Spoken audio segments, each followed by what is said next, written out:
Pouvoir et opposition. Les lignes commencent à bouger après la très polémique question de la suppression du poste de Premier ministre que l'Assemblée nationale a évacué récemment.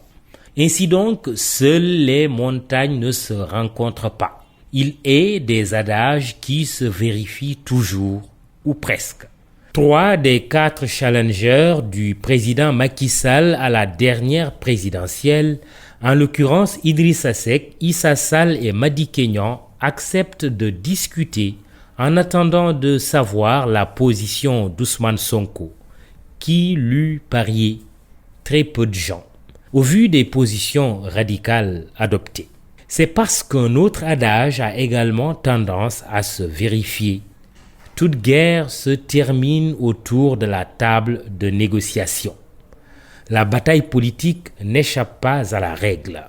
À cet égard d'ailleurs, l'émotion ressentie par nos compatriotes accroît et traduit tout leur attachement aux valeurs fécondes du dialogue. Gageons qu'au sourire affiché se substitue l'espérance d'un engagement de fond. Il faut aussi dire que le groupe des 4 candidats malheureux au scrutin présidentiel du 24 février avait déjà subtilement ouvert une porte, à tout le moins une fenêtre de discussion dans leur livre blanc.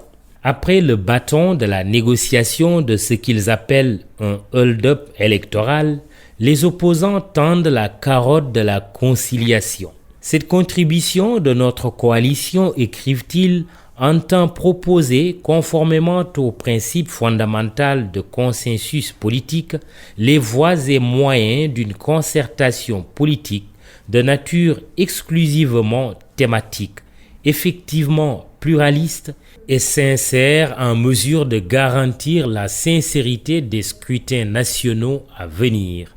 J'ai fini de citer.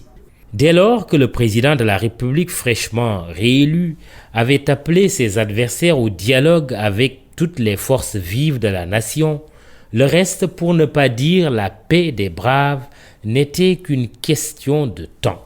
Néanmoins, l'on vous dira d'expérience que s'il est plus facile de faire la guerre, il est plus difficile de faire la paix. Surtout dans un théâtre d'opération ou champ de bataille qui se nomme politique. Seulement, le dialogue politique, dont les bases ont été jetées jeudi autour du ministre de l'Intérieur, a de fortes chances d'aboutir à des résultats plus probants que naguère. À force d'élections, 3, référendaires, législatives, présidentielles, en 3 ans, sans compter les locales prévues en principe au mois de décembre prochain, les héros semblent fatigués. Et si on y ajoute la donne d'un président qui exerce son second mandat, le tout peut laisser penser que les conditions d'une concertation n'ont jamais été aussi bien réunies. Encore tenaillé par des ressentiments consécutifs à la célèbre traque des biens dits mal acquis, le Parti démocratique sénégalais souffle le chaud et le froid. Sa position, rendue publique par son chef historique et non moins ancien président de la République, Abdoulaye Wade, n'est pas à proprement parler un boycott. Le ni oui ni non du PDS relève apparemment d'une stratégie ou tactique de négociation. Récuser le ministre de l'Intérieur nouvellement reconduit à son poste et en plus dans un rapport de force défavorable est une posture qui ne peut tenir longtemps. En revanche, en revendiquant comme autre condition de sa participation aux concertations la libération immédiate de Khalifa Sall et la révision du procès de Karim Wade, les libéraux à leur tête, Wade père et fils, disent clairement leur entendement du dialogue souhaité par le président Macky Sall. Pour Maître Wade et le PDS, l'enjeu ne tient qu'à une seule et unique chose: remettre l'exilé de Doha dans le jeu politique.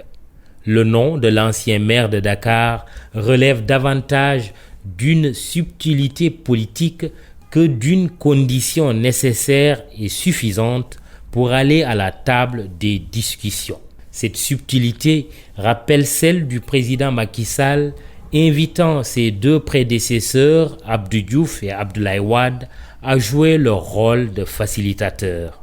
Or, tout le monde sait que l'ancien président socialiste s'entend à merveille avec l'actuel locataire du palais présidentiel. Un air de combinationné flotte au-dessus de l'échiquier politique qui retrouve ainsi un état d'esprit bien propre au tempérament sénégalais. La trajectoire politique du pays est jalonnée de retrouvailles après des crispations en privilégiant l'essentiel, le Sénégal, volonté commune de vivre en commun.